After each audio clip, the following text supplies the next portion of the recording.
In the beginning of the story, we see a clever thief named Morris, who is being taken to the world's most secure jail in Alcatraz for a lifetime. Alcatraz is such a jail that is built on a small island in the middle of the sea. That is, even if a prisoner breaks out of the jail, he cannot escape, because the water blocks his way ahead. That's why this jail was ranked as the most secure jail in the world. Here only the top criminals of the world are kept, but soon the status of this jail was going to be in the dust, because now a clever thief named Frank Morris had entered this jail, who has broken the jail many times before and escaped. But this time Maurice was a little afraid because this jail was very secure. But Maurice did not want to spend his whole life here. He wanted to escape from this jail as soon as possible. As soon as he entered the jail, Maurice started thinking of escaping. Maurice is locked in a cell after doing full checking from head to toe. A guard comes and says to Maurice, "Welcome to Alcatraz," and the real story begins from here. Then suddenly a bell rings, and all the gates of the cell open automatically. Officers call the prisoners out. The discipline of this jail is also very strict. Prisoners have to follow the rules of cleanliness and going to the cell on time. Everyone comes into line to have breakfast in uniform. There is a prisoner named Litmus in front of Morris. Morris asks, "I didn't get a spoon. How will I eat noodles now?" Litmus tells him, "This is not your house. Eat what you have got." Then a dangerous prisoner named Wolf starts teasing Morris. Every prisoner was fed up with Wolf in the jail. He used to do whatever he wanted to every prisoner here, and there are also a lot of rape cases on him. More than one dangerous prisoner is kept in this jail. Here Litmus asks Morris for some food, and meanwhile, Morris gives him his plate. When Morris looks from under the table, he finds out that Litmus himself is not eating food, but he is giving it to the rat. At night, a guard takes Morris to the warden. When Morris reaches the warden's office, the warden tells Morris that, "I know you are very sharp-minded and very intelligent, but what is the use of all this here? Because so many people like you came and left here, but no one was able to escape from here. Prisoners follow very strict rules here. Only once in 2 months can someone come to meet you, and even if my mood is good." The warden is a very strict person who gives very harsh punishment to the prisoners. The warden says, "Don't even think of escaping from here. Otherwise, you will be cut into pieces." To which Morris replies, "No, sir. Who can think of escaping from here?" But in fact, from the first day, the planning of escaping from here had begun in Morris's mind. During this time, Morris sees the chance and steals the warden's nail cutter, which was a very small thing, but Maurice knew that in a jail like Alcatraz, even this small nail cutter could be used for a very big job. As soon as Morris comes back to the cell, he hides this nail cutter in the Bible. The next day, the wolf in the bathroom starts bothering Morris again, but this time Morris was not going to leave him.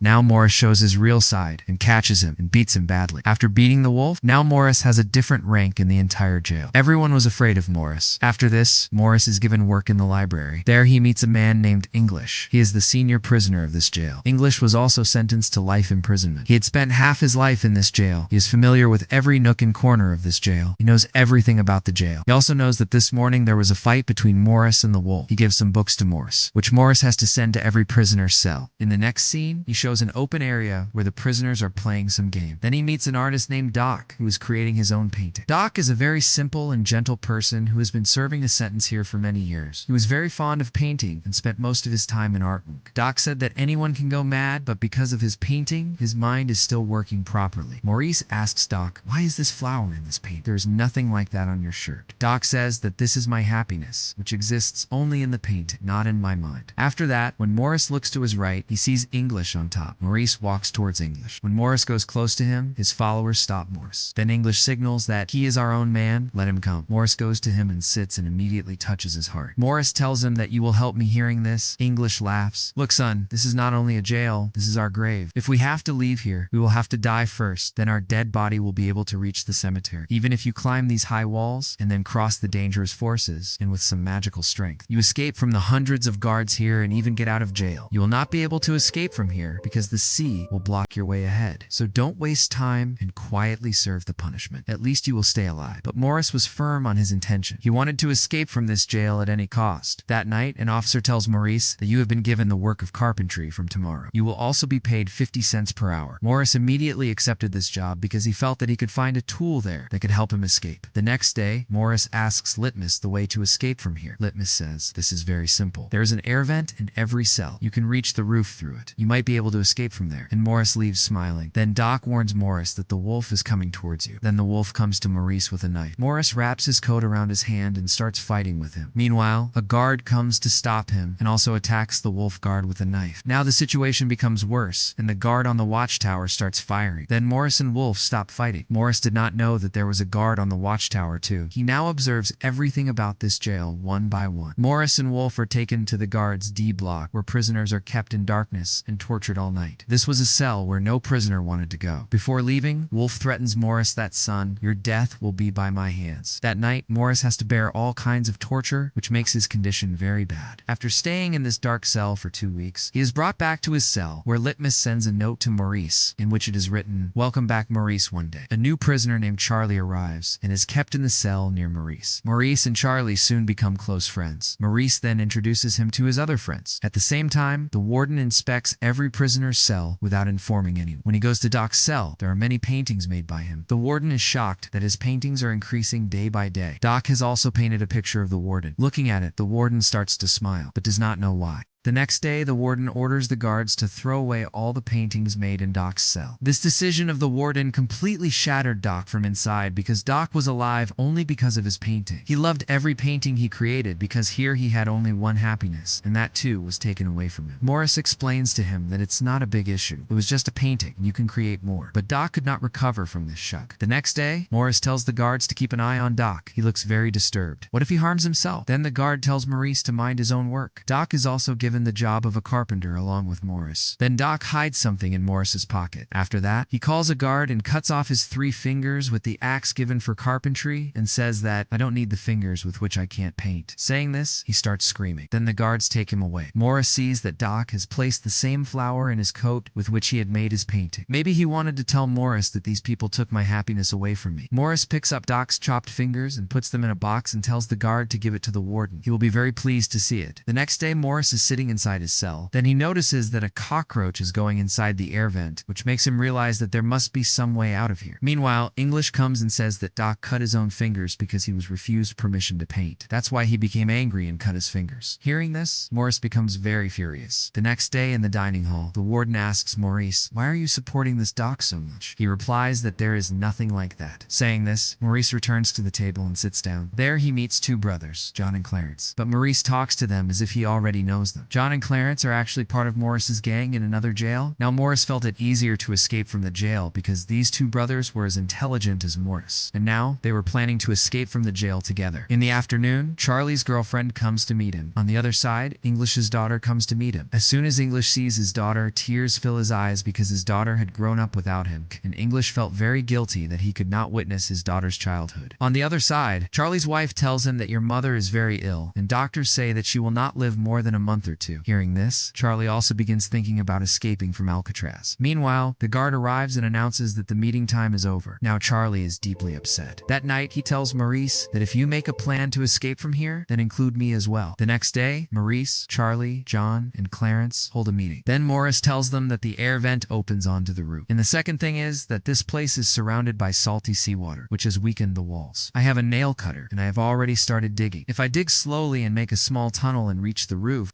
then after observing this place, I will understand how to escape from here. John asks, if the guards discover that you are not in your cell at night, won't they become suspicious? Then Clarence says that I have a solution to this issue. He says that there is a barber of my acquaintance who cuts the hair of prisoners. He can provide us hair, and using it, we will make a fake head and place it on the bed. After that, if we come out of the wall tunnel and reach the roof above, the guards will not get suspicious because they will see a dummy head lying on our cell bed. But the problem was still there. We will escape from the jail, but how will we cross the sea? Maurice tells John that I will need your help in this. You work in the ceiling department. There you will find the raincoats used by the guards. Then you steal a few raincoats and bring them to me. We can turn them into a tube boat and a life jacket and cross the sea. Here, Charlie says. Brother, give me some duty. I also want to help you people. Morris tells Charlie that when I dig the ventilation hole, you stand guard so that no guard notices us. And when you dig, then I will stand guard. Everyone likes Morris's idea and begins working that same night. But the nail cutter was very small to dig the wall, so Morris had to put in a lot of effort. He was struggling badly while digging the wall. Somehow a small crack appeared in his hand, and slowly he began digging that hole. The next day he tells his friends at the table that I need a bigger tool for digging. It is very difficult to continue like this. Then Maurice notices a spoon in his hand and gets an idea in his mind. He intentionally rubs the spoon on his shoes and makes it dirty. After that, Morris calls the guard and says that this spoon is dirty. Please give me another spoon. The other prisoners also ask the guard to replace their spoons. The guard does not see any issue in this and immediately agrees to change the spoons. After that, he goes straight to the table where another security guard is sitting on the chair, but as soon as he begins replacing the spoons on the table, John distracts the guard there by creating trouble. Taking advantage of this moment, Morris picks up 2 spoons instead of 1 and hides 1 in his pocket. After that, he directly goes back to his cell. At night, English comes to give him a book. So Morris asks, "Will I get any welding equipment here?" English understands that Maurice is still obsessed with escaping from jail. He says that I already told you your effort will be useless because you will be caught and maybe even lose your life. I never thought of escaping in all these years because I know it is impossible. But if you are stubborn, what can I do? Try. But Maurice ignores his warning. The next day, he asks Litmus for a match and says that if you help me, then I will give your mouse its share of food every day. Litmus becomes happy and agrees to this deal because he loved the mouse very much. That same night, Litmus secretly passes a match to Maurice. Morris takes out the handle of the nail cutter, which he plans to turn into a small bowl. Then he breaks the spoon and attaches it to the handle of the nail cutter. After that, he lights the match and welds them properly, making a sharp tool. Then he starts digging around the vent. Charlie stands guard. If any guard comes near, he will immediately whistle and signal Morris. But while guarding, Charlie's eye gets injured, and at that moment a guard arrives there. But luckily, English comes in between at the right time and distracts the guard. On the other hand, hearing English's voice, Charlie's eye also opens, but due to tension, he is unable to whistle. Instead, he drops something. Maurice understands the signal, covers the vent, and lies down on the bed. The guard asks whether there is a burning smell here. Morris replies, "Sir, you have the courage to live with someone who smokes. I don't smell anything." The guard feels pleased that at least someone shows him respect. As soon as he leaves, Morris again starts digging the concrete around the vent. But he realizes that the ventilation is also covered with a metal net, which will need a sharper tool to cut. During this time, whenever Morris gets a chance to go outside, he quietly throws away the cement coming out of the grill. The next day, while working as a carpenter, he secretly picks up a piece of metal that is sharp like a blade. But Charlie asks him, "How will you pass it through the metal detector?" Morris replies confidently that I will manage all of that. When Morris goes out, the metal detector begins ringing at the door. Actually, Maurice had picked up the metal in his hand. The guard asks, "Why are you taking it?" Maurice replies, "Sir, I thought I would use it." The guard says, "Don't be too clever and hand it over to me." Saying this, the guard takes the metal from him and checks Morris properly. But our hero is still a hero. Actually, he had stolen 2 metals. One was in his hand and the other was hidden inside his shoe. He cuts the grill using that sharp metal. Now it is time to make a fake head. For this, all 4 of them do their part. Charlie asks the guard for some paint. He tells the guard that I like doing artwork. The guard does not deny and brings the paint for him. Morris grinds the concrete taken out of the hole and turns it into powder. He gathers hair from John's barber shop and collects old books from Clarence's library. After gathering everything, Morris uses water and old magazines to make a dummy head. He adds paint and fake hair to it and creates a very realistic fake head. At the same time, Maurice also makes a fake cardboard cover to strengthen his plan. No one will be able to doubt that a tunnel has been made. One night, Morris decides to go up alone. For this, he places his fake head on the bed and covers it with a blanket up to the neck. Then he comes out through the tunnel and slowly climbs up, holding the pipes. On the other side, Charlie is standing guard outside. After reaching the roof, Morris notices that there is an iron grill above, which he cannot reach even by jumping. Meanwhile, a guard arrives and asks Charlie, "Why are you painting so late at night? And why did your friend Maurice sleep so early today?" Charlie replies, "Yes, sir. Today Morris was very tired from carpentry work, so he slept early." Suddenly, the guard's stick falls down. While picking it up, he notices that Morris's hair looks very strange. Now, Charlie starts trembling with fear, thinking today everything is ruined. The guard puts his hand inside Morris's cell and touches his hair. Then Morris says, "What happened, sir? Is my hair that beautiful?" Luckily, at the right time, Morris had already climbed down and was lying there. The next day, Morris tells his companions that there is a way on the roof, but it is blocked with a grill, and that grill is placed very high. I need the help of another partner. Then John says that I have completely dug my vent. Tonight, I will also reach there, and together, we will open the grill. That same night, Morris and John reach the roof through their vents. John lifts Maurice and helps him reach the grill. John realizes that this iron grill is very strong and fully welded. There is only one way to remove it, and that is by cutting it with a drill machine. The next day in the music class, everyone is playing their own instruments. Then Morris notices a small fan, and he thinks that he can modify it and turn it into a drill machine. For this, he tells Charlie to somehow hide this fan from there. Charlie easily hides the small fan inside his instrument box. When Charlie leaves, the guards check his instrument box, but they do not find the fan, and Charlie is allowed to go. As soon as the fan reaches Maurice's hands, he starts working on it, and after many hours, Maurice successfully makes a drill machine from that fan. That night, Morris and Charlie climb onto the roof and start cutting the iron grill using the drill machine. The sound of the drill machine is very loud, and the guards start coming upstairs after hearing it. But by then, Maurice cuts one rod of the grill, and the drill sound stops. When the noise stops, the guard ignores it and goes back. Now all 4 of them have opened their escape routes, after which they are going to escape from the world's most secure jail, Alcatraz. On Tuesday night, a jail from which no one had ever escaped before. The next next day, they meet again, and they are sitting in the movie hall where everyone is watching a film. In the middle of the movie, Morris asks John and Clarence whether your vents are ready and what happened to those raincoats with which we were going to make 2 boats and life jackets. They reply that everything is ready. Our dummy heads are also prepared. Now we are just waiting to escape. The next morning during breakfast, Morris places the flower given by Doc on the table. When the warden sees this flower, he walks to the table and crushes the flower. Litmus becomes very angry after seeing this because this flower was Doc's favorite and Doc was dead. Litmus attacks him in rage, saying that you killed Doc and you were not even leaving a small memory of him. But as soon as he attacks the warden, he suffers a heart attack and collapses on the ground. Maurice becomes extremely angry at the warden, and the 4 decide to escape that very night. Morris waits for midnight so that the guards are slightly relaxed and they will be able to escape